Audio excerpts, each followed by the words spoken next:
Salam alaikum la famille, j'espère que vous allez bien, que vous passez une bonne journée. Nous, alhamdoulilah, ça va. Aujourd'hui, on a pas mal de rendez-vous. Je vais aller faire un ravalement de façade. J'ai la peau, elle est éclatée. Enfin, j'ai plein de choses à faire. On reprend les émissions dans la semaine.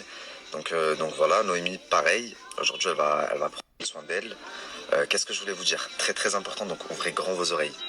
On a deux victoires à fêter. Donc, la victoire du Maroc, c'est la première fois qu'ils sont en quart de finale, c'est incroyable. Et Inch'Allah, ya Rabbi, les demi. Et la deuxième chose, la famille, vous vous rappelez, j'ai sorti un reportage sur la psychopathe de Bruxelles. Il y a beaucoup de gens qui m'ont dit, Nabil, tu t'avances sur des choses, elle n'a pas encore été jugée, etc., etc. Sachez qu'aujourd'hui, il y a eu la décision de la cour d'appel en ce qui concerne l'assassinat, le meurtre de sa fille de 2 mois. Vous savez ce qui a été décidé? Donc juste avant de vous expliquer, je rappelle que dans mon reportage, je vous expliquais que de base, le chef d'inculpation, c'était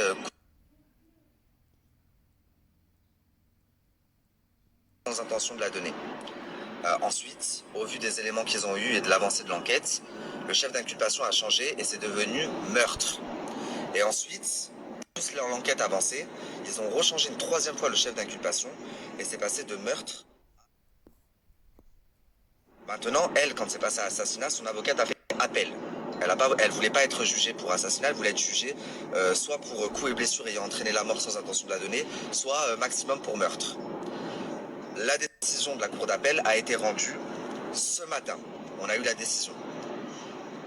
Soraya, la psychopathe de Bruxelles, va être jugée pour l'assassinat de sa fille. C'est la cour d'assises qui va la juger. C'est officiel.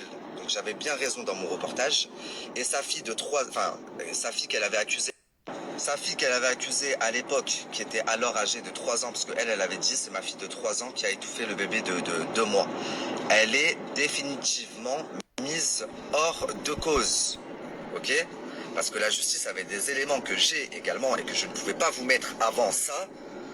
Et je suis content qu'ils aient bien fait leur travail, putain.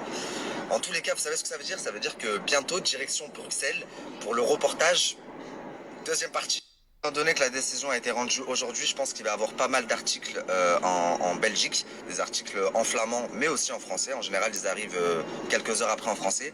Je vous les repartagerai dans la journée.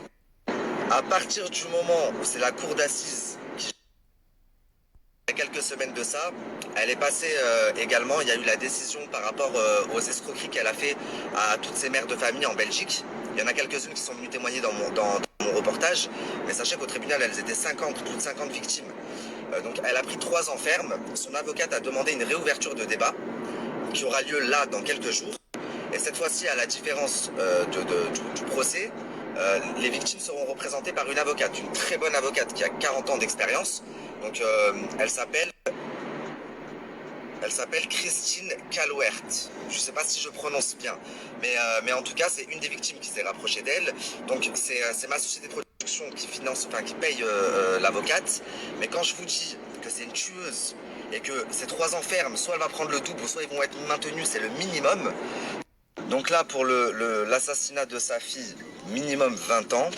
Pour les escroqueries là qu'elle a faites dans quelques jours, minimum 3 ans. Et en mai, elle passe ici en France pour la tentative d'extorsion de fonds qu'elle a fait à Magali Berda, le chantage qu'elle m'a fait, etc.